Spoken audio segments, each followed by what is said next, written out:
Sociology का first chapter structure change, जिसमें हम ये पढ़ते हैं कि हमारी सोसाइटी का स्ट्रक्चर चेंज कैसे हुआ। जैसे कि फर्स्ट लाइन है, understanding the present usually involve some grasps of its past. अगर हमने प्रेजेंट को समझना है तो पहले पास्ट को भी समझना पड़ेगा, मतलब कि कुछ तो पास्ट को लेकर चलना ही पड़ेगा। इसमें क्या है कि एक इंडिविजुअल के लिए, सोशल ग्रुप्स के लिए और पूरी कंट्री जैसे इंडिया के बारे में जानना है तो हमें कुछ ना कुछ पास्ट को लेकर चलना पड़ेगा। इंडिया की बहुत ज़्यादा लॉन्ग और रिच हिस्ट्री है, और जब हम पास्ट के बारे में जान रहे हैं तो इंडिया का एशियंट और मेडिवल टाइम बहुत इम्पोर्टेंट है।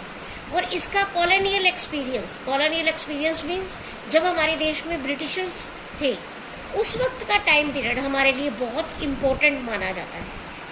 ऐसा इसलिए हुआ क्योंकि बहुत सारे मॉडर्न आइडियाज इंस्टीट्यूशन इंडिया तक पहुंचे थ्रू द कॉलोनिज्म, ब्रिटिश लोगों के द्वारा। और ये जो मॉडर्न आइडियाज जो हमारे इंडिया में पहुंचे या कुछ हमने एक्सपोर्ट किए, उसमें कुछ कंट्राडिक्टरी और पैराडॉक्सिकल है, मतलब कि कुछ ऐसे आइडियाज हैं जिनके हम खिलाफ भी थे। फॉर एग्जाम्पल, इंडिया जो है कॉलोनियल पीरियड में हम लोगों ने वेस्टर्न कल्चर्स को पढ़ा, वेस्टर्न लिबरलाइजेशन को समझा, फ्रीडम को समझा, लेकिन इसके बावजूद भी हम जो कॉलोनियल रूल है, ब्रिटिश रूल है, उसको देख रहे हैं, पढ़ रहे हैं। और कॉलोनियल रूल जो कि हमारी लिबर्टी को, हमारी फ्रीडम को रोक रहा है, डिनाइड कर रहा है। इसका मतलब है कि हम ब्रिटिश लोगों के आइडियाज विचार को बहुत अच्छा समझ रहे हैं, उनके आइडियाज विचार अडॉप्ट कर रहे हैं, फॉलो कर रहे हैं, लिबरलिज्म को पढ़ रहे हैं, लेकिन इसके बावजूद भी हम रह तो उसी इंडिया में रहे हैं जहाँ पर कॉलोनियल रूल है जो हमारे इंडियंस को किसी प्रकार की फ्रीडम नहीं दे रहा। इस प्रकार की जो कंट्रडिक्शन है, जिसके कारण हमारे जो इंडियन सोसाइटी है उसमें बहुत सारे स्ट्रक्चरल चेंजेस हुए और कल्चर चेंजेस हुए। As a next few chapter shall show our social reforms and nationalist movement.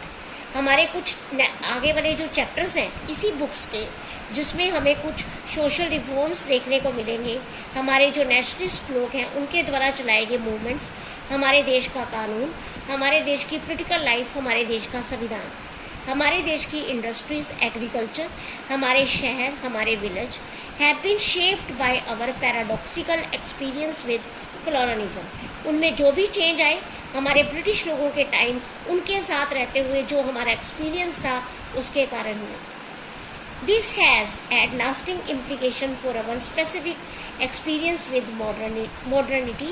The following are just some of the many instances we face in our daily life. कि British लोगों की वजह से हमारे life में, हमारी society में structural changes भी हुए, हमारे सोसाइटी में कई चेंजेस हुए, बहुत सारे एक्सपीरियंसेस हमें हुए, और जिसके कारण इस एक्सपीरियंस के साथ साथ हमारे देश में मॉडर्निटी भी बढ़ी, जिसके कुछ एग्जाम्पल ये नीचे दिए गए हैं। आप इस बुक में फर्स्ट पेज में भी देख सकते हो, इसमें कुछ पिक्चर्स भी दी गई हैं कि जैसे उनका खाना पीना, हमारे घर में सोफ़ा आना ये ट्रेडिशन है, जबकि हमारे विलेजेस में ऐसा कोई भी सिस्टम नहीं था। और डिग्रीज लेना, ऐसे खाना खाना, डाइनिंग टेबल के ऊपर बैठकर खाना खाना, फोक के साथ खाना, स्पून के साथ खाना, नाइफ के साथ खाना। We have a parliamentary and a legal system now, a police system, education system built very much on the British model. ये सब कुछ ब्रिटिश मॉडल पर ही आधारित है।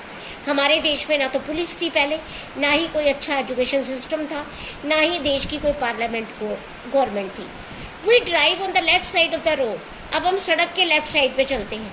ये हमें किसने सिखाया? ब्रिटिश लोगों ने।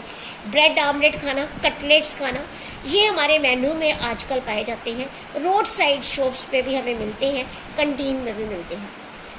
बहुत पॉपुलर जो बिस्किट्स थे जो पहले बनते थे is actually named after Britain, वो ब्रिटेन के नाम से थे। एंड बहुत सारी स्कूल यूनिफॉर्म है जिसमें हम आज की डेट में भी नेक टाइज पहनते हैं। और we often admire the west and often resent it. हम जो है वेस्टर्न कल्चर को उनके प्रशंसा भी करते हैं और कुछ उनका विरोध भी करते हैं। There are just some of many and complex ways that the British colonialism lives on a contemporary India. इसलिए हमारी जो लाइफ है उस पर ब्रिटिश कॉलोनिज्म का इफेक्ट हमें देखने को मिलता है। इसी चैप्टर में स्ट्रक्चरल चेंजेस में हमने ये सब चीज़ें पढ़नी है कि ब्रिटिश लोगों की वजह से, कॉलोनिज्म की वजह से हमारे समाज में क्या क्या स्ट्रक्चरल चेंजेस हुए, क्या क्या कल्चरल चेंजेस हुए, कैसे हमारा लाइफ पैटर्न चेंज हुआ, क्या क्या एक्सपीरियंस हुए हमारी लाइफ में, मॉडर्निटी किस प्रकार बढ़ी, और ये सब चीज़ें इसी चैप्टर के नेक्स्ट पेज में है स्ट्रक्चरल चेंजेस में।